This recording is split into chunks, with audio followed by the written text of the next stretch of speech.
তো যে বিষয়টি আমাকে দেওয়া হয়েছে, আসলে রসুল সাল্লাল্লাহু আলাইহি সাল্লামের জন্মের সময় অনেকগুলো ঘটনা,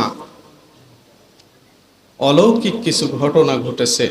তো সকল বিষয়গুলো আমি হয়তো বলতে পারবো না, তো যতটুকু সময় কয়েকটি পয়েন্টে আমি কথা বলেই শেষ করব ইনশাআল্লাহ। প্রথমেই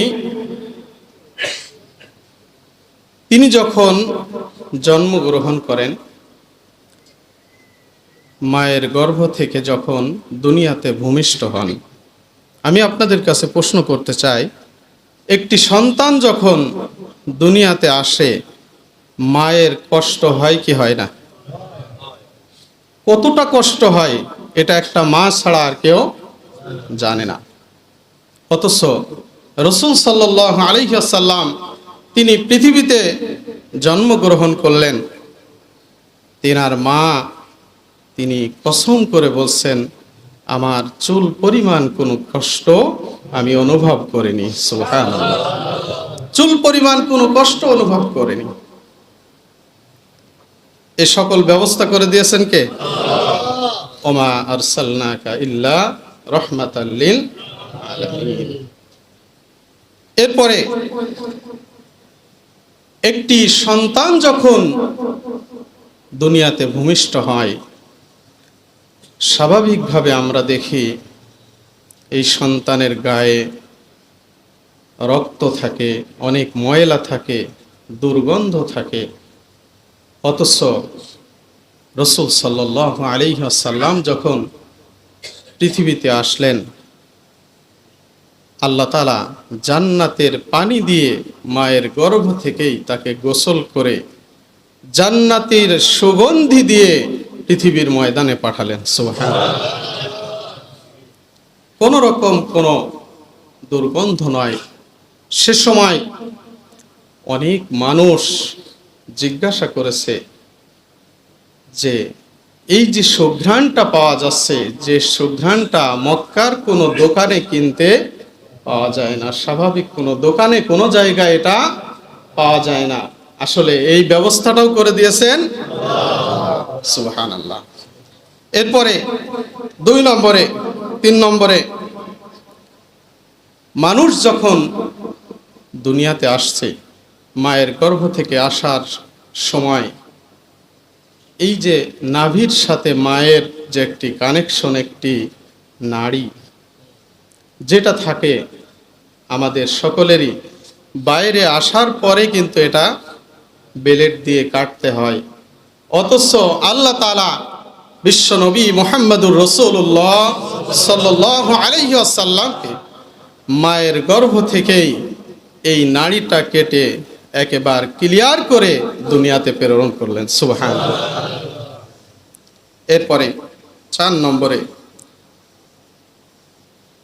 রাসূল সাল্লাল্লাহু আলাইহি ওয়াসাল্লাম পৃথিবীতে যখন আগমন করলেন, মায়ের গর্ভ থেকেই আল্লাহ তাআলা তাকে খাতনা করে সুসম্পূর্ণ করে দুনিয়াতে প্রেরণ করলেন। সুবহানাল্লাহ। এরপরে 5 নম্বরে রাসূল সাল্লাল্লাহু আলাইহি ওয়াসাল্লাম পৃথিবীতে আগমন করার সাথে সাথেই তিনি লম্বা একটি সেজদা দিলেন। সুবহানাল্লাহ। এরপরে 6 নম্বরে আল্লাহ রসুলের চাচা আবু তালিব তিনি রসুল সাল্লাল্লাহু আলাইহি ওয়াসাল্লামকে কোলে নিয়ে যখন ঘরের বাইরে নিয়ে যাচ্ছেন, ঘরের বাইরে একটু নিয়ে গিয়েছেন, তিনি বলছেন, আমি লক্ষ্য করে দেখেছি আকাশের দিকে নবীজিকে ঘরের বাইরে নেওয়ার সাথে সাথে মনে হচ্ছে যেন আকাশের চাঁদ এবং তারকারাজিগুলো আমিনার ঘরের ভিতরে চলে আসছে। সুবহানাল্লাহ। মজার বিষয় হলো, তিনি বলছেন, আমি যখন তাকে নিয়ে ঘরের দিকে চলে আসছি, এরপরে আমি লক্ষ্য করে দেখেছি রাসূল সাল্লাল্লাহু আলাইহি ওয়াসাল্লাম যখনই হাত যেদিকে দিচ্ছেন চাঁদ সেদিকে চলে যাচ্ছে, ডান দিকে দিচ্ছেন ডান দিকে চলে যাচ্ছে, বাম দিকে দিচ্ছেন বাম দিকে চলে যাচ্ছে। তিনি যেদিকে ইশারা করছেন, মাথা নড়াচ্ছেন, সেদিকেই চাঁদ এবং তারকাগুলো সেই দিকেই হেলে যাচ্ছে। সুবহানাল্লাহি ওয়া বিহামদিহি। সম্মানিত উপস্থিতি, এরপরে 7 নম্বরে পারস্যের সম্রাট, যেখানে সাম্রাজ্য, সেই রাজার বিশাল রাজপ্রাসাদ, রাসূল সাল্লাল্লাহু আলাইহি ওয়াসাল্লাম পৃথিবীতে আগমন করার সাথে সাথে সেই রাজপ্রাসাদটা কাঁপতে কাঁপতে মাটির সাথে মিশে গেছে। সুবহানাল্লাহ। সেই সময় আরবের বিভিন্ন মন্দিরগুলোতে, বিভিন্ন জায়গাগুলোতে অগ্নি পুজো হতো। দীর্ঘদিন ধরে আগুন জ্বালিয়ে তারা পূজা করত। রাসূল সাল্লাল্লাহু আলাইহি ওয়াসাল্লাম পৃথিবীতে আগমন করার সাথে সাথে সমস্ত মন্দিরের সমস্ত অগ্নি আগুনগুলো সাথে সাথে মুহূর্তের মধ্যে নিভে একেবারে শেষ হয়ে গেল। সুবহানাল্লাহ। সম্মানিত উপস্থিতি, এইভাবে অনেকগুলো ঘটনা, অনেকগুলো বিষয় রাসূল সাল্লাল্লাহু আলাইহি ওয়াসাল্লামের জন্মের সাথে সাথে এরকম অনেকগুলো ঘটনা এসেছে। সম্মানিত উপস্থিতি, আসলে সময় একেবারে সংক্ষিপ্ত এবং অনেক মেহমান এখানে আছেন, গুরুত্বপূর্ণ কথা আমরা তাদের কাছ থেকে শুনবো।